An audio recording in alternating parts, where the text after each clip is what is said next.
এবার আসি স্বপ্নবঙ্গের ইতিহাস। এখন হাজার হাজার, মুক্তিযুদ্ধের সময় ছিল সংখ্যা ছিল 80,000, এখন হয়েছে 2.5 লাখ। আগামীকালকে জন্মগ্রহণ করবে, সেও মুক্তিযুদ্ধ হবে। এটা হলো আওয়ামী কালোকোটের মাহাত্ম্য। এবার আসি স্বপ্নবঙ্গের ইতিহাস। জাতি বীর বিক্রমে যুদ্ধ করেছে, বিশেষ করে সৈনিক এবং ছাত্ররা কতজন আত্মাহুতি দিয়েছে দেশের স্বাধীনতার জন্য। স্বাধীনতা কত প্রিয় ছিল। এখন মাঝে মাঝে ভাবি যে এরা যে জীবন দিল, বেঁচে থাকলে কি হতো, কি পেত তারা। এখন হাজার হাজার, মুক্তিযুদ্ধের সময় ছিল সংখ্যা ছিল 80,000, এখন হয়েছে 2.5 লাখ। আগামীকালকে জন্মগ্রহণ করবে, সেও মুক্তিযুদ্ধ হবে। এটা হলো আওয়ামী কালোকোটের মাহাত্ম্য। যাই হোক, দেশ স্বাধীন হলো, আমরা ফিরে আসলাম, যে যার ক্যান্টনমেন্টে গেলাম। স্বাধীনতা ঘোষণার পুরস্কার তো দূরের কথা, প্রথমেই তাকে সুপারসিড করা হলো। তার জুনিয়র জেনারেল শফিউল্লাহকে সেনাবাহিনী প্রদান করা হলো, তাকে করা হলো 2 নম্বর ব্যক্তি। 1973 এবং 74-এর এই 1.5 বছর জেনারেল জিয়াউর রহমান আমাকে তার একান্ত সচিব হিসাবে আর্মি হেডকোয়ার্টারে ডেকে নিয়েছিলেন। 74-এর 16ই ডিসেম্বর সেনাবাহিনী একটা প্যারেড হয় আমির অ্যাভিনিউতে, এই সংসদের সামনে যে চওড়া রাস্তাটা মানিক মিয়া অ্যাভিনিউতে, সেখানে প্যারেড হয় সম্মিলিত বাহিনী। তো সেখানে যেসব ইউনিট অংশগ্রহণ করে, সেই ইউনিটের হিস্ট্রি ধারাভাষ্যকার বর্ণনা করে যে এই ইউনিট ওখানে এখানে যুদ্ধ করেছে, এই করেছে, এই করেছে। তো জেড ফোর্সের ইউনিট প্রথম ইস্ট বেঙ্গল, তৃতীয় ইস্ট বেঙ্গল, অষ্টম ইস্ট বেঙ্গল সেই প্যারেডে ছিল। তো আমি পিএস হিসাবে কি ঘোষণা করতে হবে সেটা আমি লিখেছিলাম।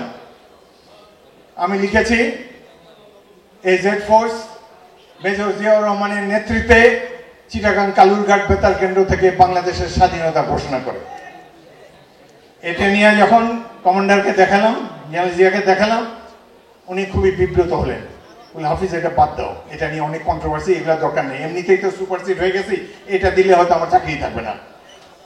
আমি বললাম, না স্যার, এটা তো ইতিহাস জানা উচিত সবাইকে। উনি পিড়াপিড়ি করতে লাগলেন, আমিও পিড়াপিড়ি করতে লাগলাম যে এটা দিবই। আমি বললাম, এটা যদি আমি না দেই তাহলে আপনি আরেকজনকে পিএস হিসাবে নিয়ে নেন, আমাকে আমার ইউনিট পাঠাইলেন। আমি অনড় ছিলাম। পরে এটা দেখে উনি নিমরাজি হলেন।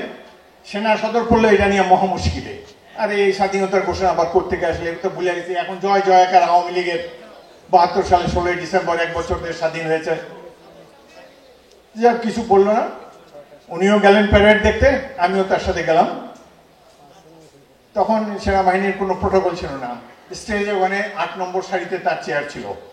তো আমি তার এডিসি জিল্লুরকে বললাম যে ওনাকে আর্মি এনক্লোজারে প্রথম রোতে সোফা নিয়ে দাও, ওইখানে দাও। উনি এসে আর্মি এনক্লোজারে এসে বসলেন। বসার পরে অপেক্ষা করে আছি যে এই ঘোষণাটি কখন দেয়। যখন প্রথম unit first east Bengal March করে যাচ্ছে, তখন এখানে এই ঘোষণার কথা কিভাবে বলল, এই 53 বছর আগের কথা এখনো আমার মনে আছে।